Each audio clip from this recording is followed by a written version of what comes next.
Hello, dear friends and subscribers. Welcome to this cricket happening show with your host Ram. And on this cricket happening show, what we are going to, what I'm going to do is I'm going to preview the final T20 match, which is coming up between West Indies and South Africa. And everyone is looking forward once again to Gale going there and blasting on all cylinders, and also picking up the third Man of the Match award, because he's already picked up two Man of the Match awards. And as you know, West Indies completed now they are the record holders for the most successful chase in T20 cricket history, when they chased 231 for 7 done by South Africa. And not only that, now the other thing for West Indies, well, one would probably see that the South African attack doesn't lacks a lot of teeth, because they've rested a lot of big names, no doubt about it. But it can't take the credit away from West Indies. I thought they did a wonderful job.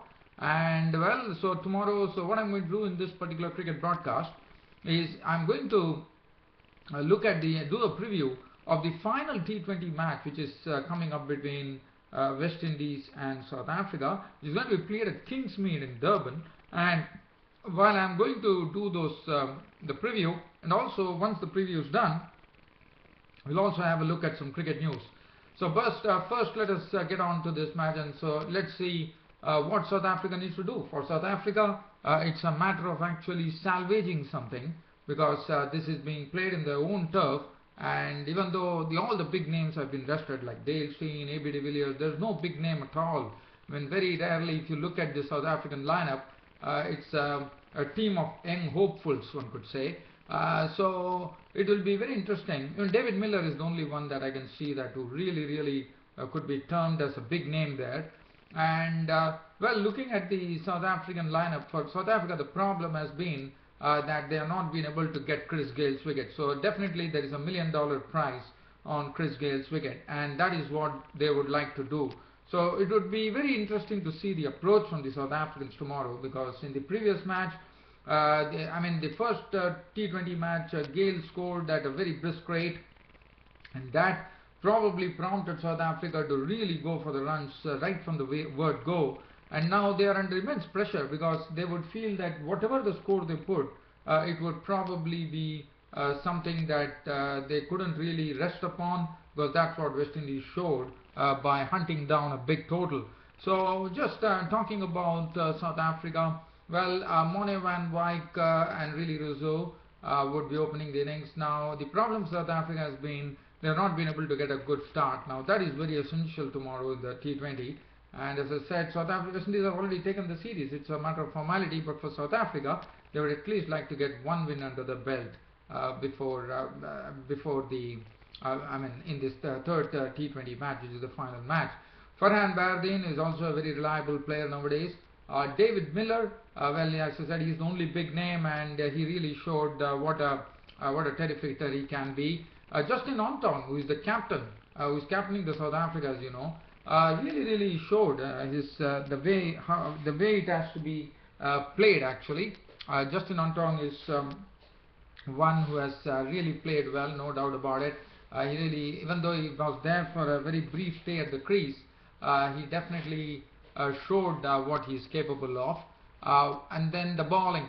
Well, the bowling, if you look at it, it's Wayne Parnell. Wayne Parnell is a very good all-rounder, no doubt about it. David Weiss is a good hitter of the ball, and we saw that one of the hits the very first delivery that he got from Sheldon Cottrell, he smacked it over the fence for a six. And David Weiss, the bowling was something where it was a big problem for the South Africans.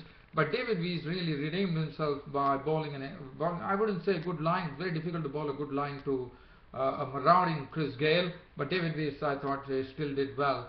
And then Kyle Abbott, Kagiso Rabadan, and Arun Fangiso, the spinner, I thought he bowled with some control. And Merchant de Lange, Imran Tahir. So that is the composition as far as South Africa is concerned. And as I said, for South Africa, it's a must-win match, in the sense that if at all they need to salvage something in this T20 series, it is a must-win match. For West Indies, well, they have everything going their way. And let me tell you, dear fans and subscribers, today there was a latest report in the cricket news thing that Clive Lloyd says that no, they have not done Kieron Pollard and Dwayne Bravo. He says that they have not done much of note. They have not had any exceptional performances. But well, I would say that Kieron Pollard and Dwayne Bravo. Well, I wouldn't really agree with that.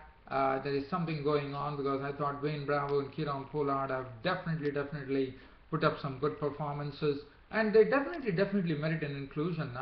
Clive Lloyd, I do have respect for Clive Lloyd. He has been a wonderful servant for West Indian cricket. In fact, as you know, he was known as the Super Cat, and I mean, the way he used to play, it was a real treat to watch. And Chris Lloyd scored tons of runs, and not only that, Clive Lloyd, after his being the, I mean, he was a very successful captain who had this battering pace ram, which he was actually leading, and he had some great batsmen in the form of Vivian Richards, Gordon Greenidge, Roy Fredericks.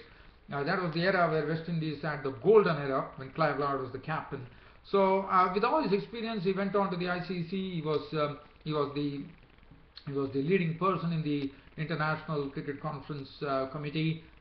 He did well. I thought he did a wonderful job. He got a lot of things. But right now he's the chief selector of the West Indies cricket team. I was pretty happy when I saw that Clive Lloyd.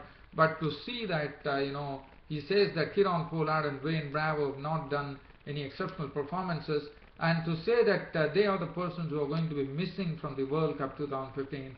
Well, it really rankles me. Kieron, I would say, Clive Lloyd, I do have utmost respect for you. If at all you have a chance to actually watch my Cricket Happening show by chance, I know it's not going to happen, but by chance, if Clive Lloyd watches it, really I plead to you, dear Clive Lloyd, that with all your experience, with all the goodness that you have, I would say, please rope in Kieron Pollard and Dwayne Bravo into the West Indies team as quickly as possible, because I think they are a big draw cards in the World Cup, and without them, I think West Indies' chances are really dimming there. Even though Chris Gayle, but you can have firepower at the opening stages of the game, but you also need someone to carry it further, and that will come in the form of Kieron Pollard and Dwayne Bravo. And to see that Kieron Pollard and Dwayne Bravo are out of the mix-up for the West Indies in the World Cup,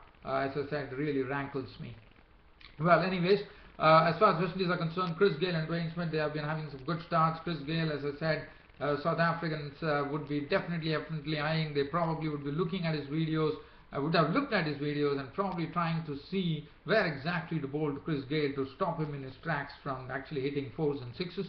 So Chris Gayle and Dwayne Smith always form a formidable combination. Marlon Samuels has been looking in pretty good nick, no doubt about that. Kieron Pollard, well, can he do something out of the ordinary tomorrow to really merit and get a place into the West Indies team, and probably tickle Clive Lloyd into actually selecting him for the West Indies in the Cricket World Cup. Let us hope that Kieron Pollard goes on and smashes 6 sixes of one of the best bowlers from South Africa, and that would be probably, in my opinion, I would say it could be Wayne Parnell. I think Wayne Parnell, I would love to see Kieron Pollard smack 6 sixes of Wayne Parnell to really merit an inclusion into the West Indies team. Andre Russell is a very good hitter of the ball. Dwayne Bravo, well, I would also like Dwayne Bravo to do something as good as Kieron Pollard, probably score a lot of runs, probably go and score a century tomorrow in the T20 match to really, I would say, really give a wake-up call to Clive Lloyd, the chief selector of the West Indies. Darren Sammy always leads from the front, and I've felt that Darren Sammy could have been the captain of West Indies in all the formats, because he's one who is always a great contributor. He plays with lots of enthusiasm. He plays with, I would say, like West Indies on his sleeve. And West Indies is something, the country from where he hails, he really loves it. And he has already made statements to that effect, that he wants to bring West Indies to an era where Clive Lloyd got everything done. So Darren Sammy is such a great contributor, and is a real go-getter, one could say. I only feel sorry that Darren Sammy is not a part, he's not a captain for the World Cup 2015, as Jason Holder has been named the new captain for the World Cup 2015. Dinesh Ramadan, the wicketkeeper, always a very reliable player, and then Jason Holder is a good bowler, and then Sheldon Cottrell, I thought, really got a good smacking at the hands of the South African batsman. I hope he improves upon this performance. And they have Suleiman Ben, who also came for some severe tap as he bowled some initial overs. So all in all, I'm told that this pitch is not going to be yielding to a lot of runs at Kingsmead in Durban. Probably the pitch is going to be a bit slow, so one probably are not going to see any high score scored, because they say it's a slower surface. And one thing that one needs to really stay away is rain, because there are thunderstorms forecast after 5 p.m. At Durban, and which is not good news. Well, all in all, we hope once again all the spectators, with rain staying away and with some very good cricket being played at Kingsmead in Durban, once again I would love to see Chris Gayle in full colours smacking the South African bowlers and going on to take the third consecutive Man of the Match award in this T20 series. And West Indies, what a way it would be for them to win with a bang, real bang, and it would give them ounces of confidence heading towards the World Cup 2015, even though it's a 50-over international game. And I only hope, again and again, I'm telling you, I want Kieron Pollard and Dwayne Bravo into the West Indies cricket team. That makes this team a real formidable outfit, and I could probably even say that West Indies could even go and win the World Cup if these two players are there, because they are real match winners. Okay, and one hopes that we have some fantastic cricket coming up tomorrow at Kingsmead in Durban, and I'll be there to talk about that match. Well, so that is as far as the final T20 is concerned. We'll bring an end to the series, and for South Africa, I wish them good luck to stop West Indies in their tracks tomorrow, to salvage something out of this final T20 match, which is going to be played at Kingsmead in Durban. And other than that, now let's have the cricket news. Cricket news, I've already spoken about Clive Lloyd, what he said. He said that Bravo, Pollard have not had exceptional performances, which I definitely tend to disagree. And the other news that is coming up, not much, so I think probably it's time for me to actually wind up this Cricket Happening show today. It's nothing more to really talk about. Well, dear fans and subscribers, always a pleasure bringing you this Cricket Happening show and sharing these cricket developments with you. And I'm very glad to know that people are loving this cricket show. Yesterday, one of the blokes had written that he loves my cricket show. Well, it's really good to know. Keep doing that. Your host Ram is always there to entertain you on this Cricket Happening show. Well, dear fans and subscribers, that really puts a wrap on the Cricket Happening show today. Thanks for your company and thanks for watching Cricket Happenings. Your host Ram will see you tomorrow. Thank you.